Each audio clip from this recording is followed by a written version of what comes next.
तलबा व तलबात, अस्सलामु अलैकुम वरहमतुल्लाहि वबरकातुहू। 12वीं जमात के तलाब, आपको मालूम है कि हम जो मौजू जो अनवान पढ़ रहे हैं वो शायरी के हैं। शायरी का जो अनवान हमारे पास आज मौजूद है, जो हम पढ़ते हैं, जिसकी आज हम चौथी किस्त पढ़ेंगे यानी चौथा लेक्चर पढ़ेंगे, वो मीर बब्बर अली उन्नीस का मरसिया है। आपको मालूम है कि मीर अली बब्बर उन्नीस मरसिया के बहुत अजीम शायर थे। उन्होंने लगभग 2.5 लाख अशार लिखे हैं।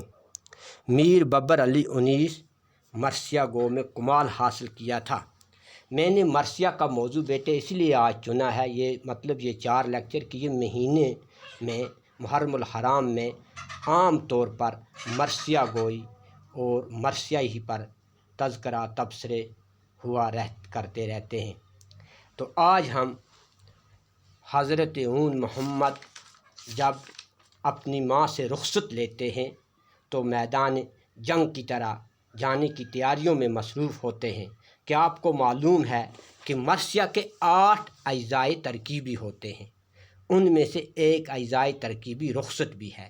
वो 8 अज़ाए तरकीबी हैं, चेहरा है, सरापा है, रुखसत है, आमद है, रजज़ है, जंग है, शहादत है, बैन है। कितने अज़ाए तरकीबी हैं? 8।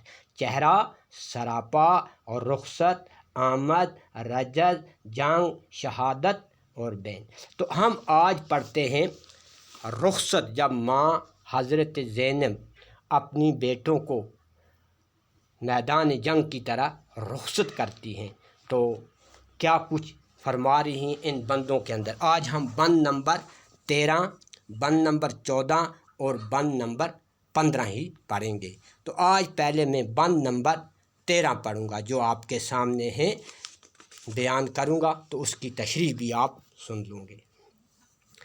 मैले नहूँ तैयूर ये सिपाही के हुनर हैं, मैले नहूँ तैयूर ये सिपाही के हुनर हैं, जिसके हैं बस उसके हैं, जिधर हैं बस उधर हैं, कि अत्तर में डूबे हैं गहे खून में तर हैं, सेहत में मसाहिब में लड़ाई में सिपर हैं, वो और किसी से न झुकेंगे न झुके हैं, इज़्ज़त में न फ़र्क आएगा सर बे के सर है चुके हैं।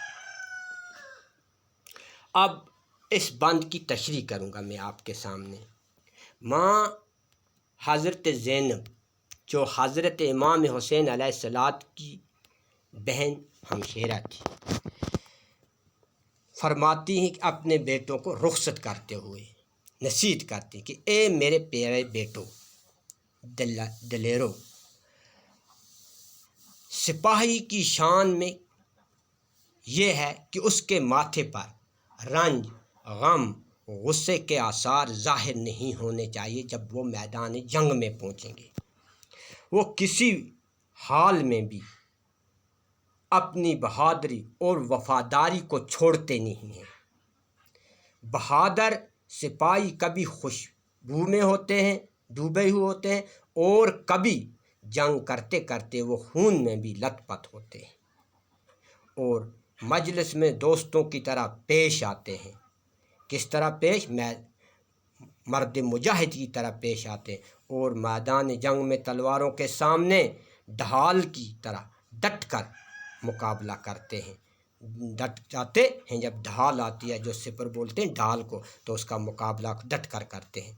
बहादुर है मेरे बेटो, बहादुर न किसी के आगे झुकते हैं और ना आइंदा ये दुनिया में कोई सामना कर सकेगा। जो बहादुर होगा ना, वो किसी के सामने झुकेंगे। आपको भी मैदान जंग में अपना सर बुलंद रखना है। आपको हर वक्त ध्यान रखना है कि उनकी इज़्ज़त और साखत पर आँच ना आए, यानी हज़रत इमाम हुसैन अलैहिस्सलाम की, और आपकी इज़्ज़त पर भी आँच ना आए, यानी आप भी अपना सर बुलंद रखना और मैदान जंग में गाजियों की तरह लड़ना। अब हम बंद नंबर 14 पढ़ेंगे। دریا کی طرف پیاسے میں تکتے نہیں غازی، دریا کی طرف پیاس میں تکتے نہیں غازی، گر شیر بھی جپٹے تو سرکتے نہیں غازی، تلواروں میں آنکھوں کے جھپکتے نہیں غازی، بجلی میں گرے گھر تو جھکتے نہیں غازی، دم ہونٹوں پہ آئے تو شجاعت نہیں جاتی، مرنے پہ چہرے کی بشاعت نہیں جاتی۔ حضرت زینب رضی اللہ تعالیٰ عنہ اپنے بیٹوں حضرت یون اور محمد کو میدان جنگ کی طرح رخصت کرنے سے پہلے، یعنی یہ رخصت کرتی نصیحت فرماتی ہیں کہ خدا کی راہ میں جان لٹانے والے بہادر جو ہوتے ہیں، اگر ان کو پیاس لگی ہوئی ہوگی لیکن وہ غازی دریا کی طرف پانی کی نظر سے نہیں، پانی کی طرف نہیں دیکھتے ہیں، یعنی للچائی ہوئی نظروں سے بھی نہیں دیکھتے ہیں۔ جان لٹانے والے بہادر کبھی پیاس کی وجہ سے پانی کی طرح نہیں دیکھتے بھی نہیں ہیں۔ پھر آگے فرماتی ہیں کہ شیر بھی جپٹے تو سرکتے نہیں غازی، اگر شیر بھی ان پر حملہ کر سکے لیکن ان کی نظر صرف میدان جنگ کی طرف ہوتی ہے، وہ ادھر ادھر نہیں ہلتے، ادھر ادھر نہیں ہلتے۔ تو پھر آگے فرماتے ہیں تلواروں میں آنکھوں کو جھپکتے نہیں غازی، ان کی میدان طرف کی نظر ہوتی ہے، اگر ان پر تلواروں کی چمک جنکار بھی ان کی آنکھوں کو جھپکتی نہیں ہے، یعنی وہ ان سے رکتے بھی نہیں ہیں، وہ اپنے منزل مقصود کی طرح جمے ہوئے ہوتے ہیں، اگر ان پر بجلی بھی گر جائے تو وہ کوئی جھجک محسوس نہیں کرتے ہیں، کسی حال میں ان کی بہادری میں کوئی فرق آتا نہیں، مرتے برتے بھی ان کے چہروں سے کیا بشاعت نہیں جاتی، خوشی نہیں جاتی، اطمینان نہیں جاتی، یعنی وہ سرخ روئی کے ساتھ دنیا سے رخصت ہوتے ہیں۔ تو اب ہم پن نمبر 15 پڑھیں گے۔ خندق کی لڑائی کی طرح جنگ کو جی لو، خندق کی لڑائی کی طرح جنگ کو جی لو، بچے اسد اللہ کے ہو جان پہ کھیلو، تیغوں پہ ڈسو چھاتیوں سے نیزوں کو لے لو، کوفے کو تیغ کرو شام کو لے لو، اور جلا آئینہ تیغ عرب کو، لو روم و قبضہ میں تو قابو میں حملہ حلب کو۔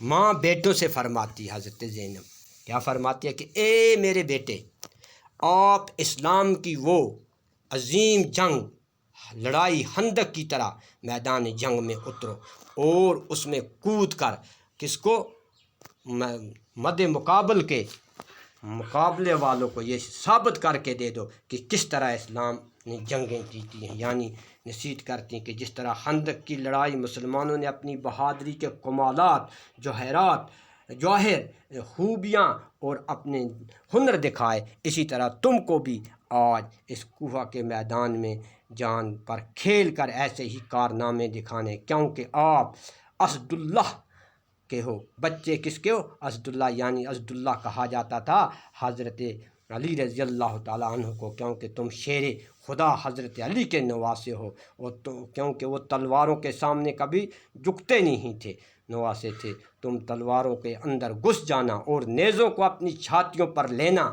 کوفے کو اپنی تلواروں سے زیر کرنا اور فتح کرنا اور شام پر اپنا قبضہ جما لینا، اور عرب کی بہادری کی شان شوکت کے جوہر دکھا کر اور مضبوطی کے ارادے کر کے اور دم لینا اور اپنے قبضے میں لے لینا، اور حلب کو بھی اپنے قبضے میں قابو کر لینا۔